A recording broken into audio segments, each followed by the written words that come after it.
ભૂપતભાઈ ગજેરા છે, ગામ ચિરોડા, તાલુકો મેંદરડા, જિલ્લો જુનાગઢ.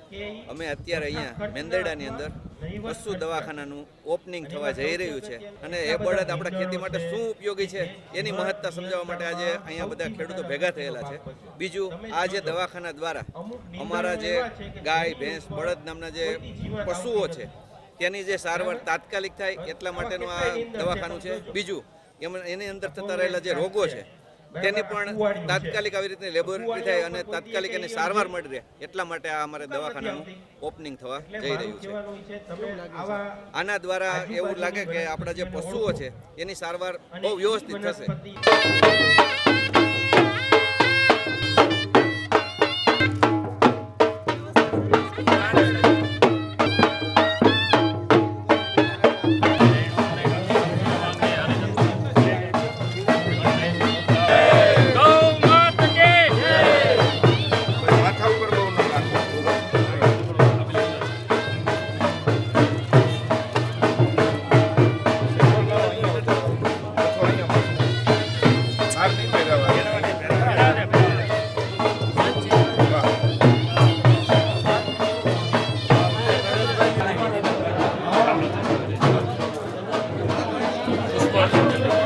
બોલો ગજાનન ગણપતિ મહારાજ કી જય. એક જ મિનિટ, વિધિ વિધાનથી હાવ આરામથી શાંતિથી ગણપતિ ભારત માતા કી જય.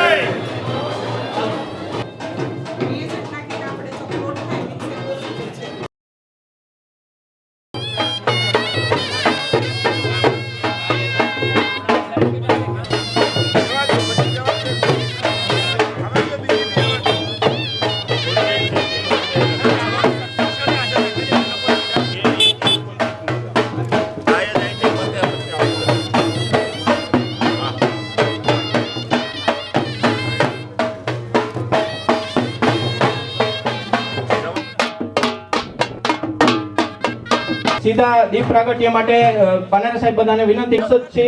તાલુકા પંચાયતના પ્રમુખ શ્રી ઉપસ્થિત તમામ મહાનુભાવો, પદાધિકારીઓ. પશુપાલન વિભાગ દ્વારા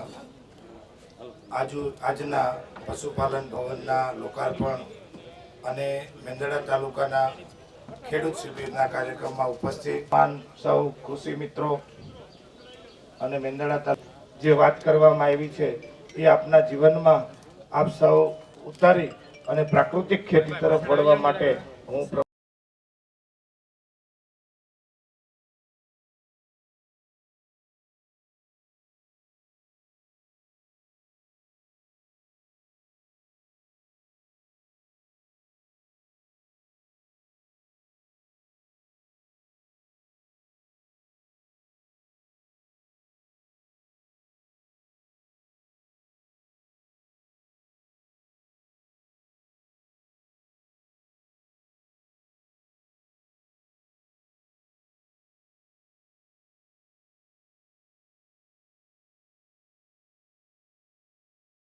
ખર્ચે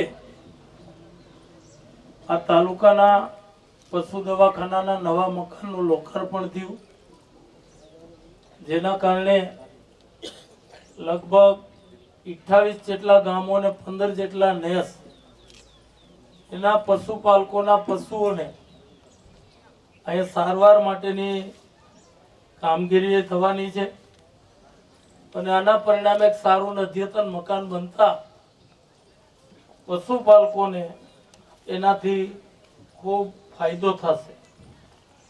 જુનાગઢ જિલ્લાની વાત કરું તો આ જિલ્લામાં 1,65,000 જેટલી ગાયો છે, 2,11,000 જેટલી ભેંસ છે અને 78,000 જેટલા ઘેટા બકરા છે.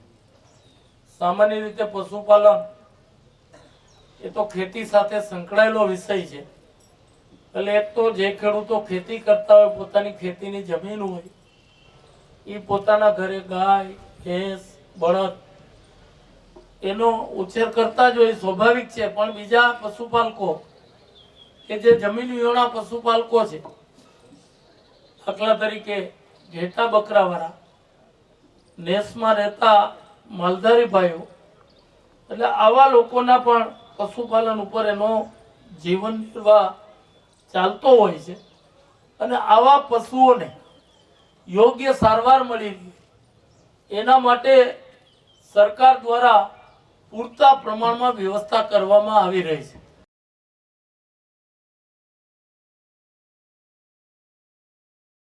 આજે મેંદરડા ખાતે 99.50 લાખ રૂપિયાના ખર્ચે નવા પશુ દવાખાનાના બિલ્ડિંગનું લોકાર્પણ, પશુપાલકોની શિબિર અને અન્ય જુદા જુદા કાર્યક્રમોના આયોજન અર્થે આ કાર્યક્રમ યોજાયેલો હતો, જેમાં તાલુકાભરના ખેડૂતો, પશુપાલકો વિશાળ સંખ્યામાં હાજર રહ્યા હતા. કાર્યક્રમમાં મિલેટ અંગે અને પ્રાકૃતિક ખેતી અંગે પણ ખેડૂત ભાઈઓને માર્ગદર્શન આપવામાં આવ્યું હતું. પ્રાકૃતિક કૃષિ અને મિલેટના સ્ટોલોનું પણ આયોજન કરવામાં આવ્યું હતું. ઉપરાંત કૃત્રિમ વિજ્ઞાન કાર્યક્રમને વેગ આપવા માટે મૈત્રી વર્કરોને તાલીમ કીટ આપવાનો પણ કાર્યક્રમ હતો. આમ જુદા જુદા પશુપાલન અને ખેતીવાડી ખાતાની જુદી જુદી સહાયોના ચેકો અર્પણ કરવા આમ વિવિધ કાર્યક્રમોનું આયોજન આજે મેંદરડા ખાતે કરવામાં આવેલ હતું, જેમાં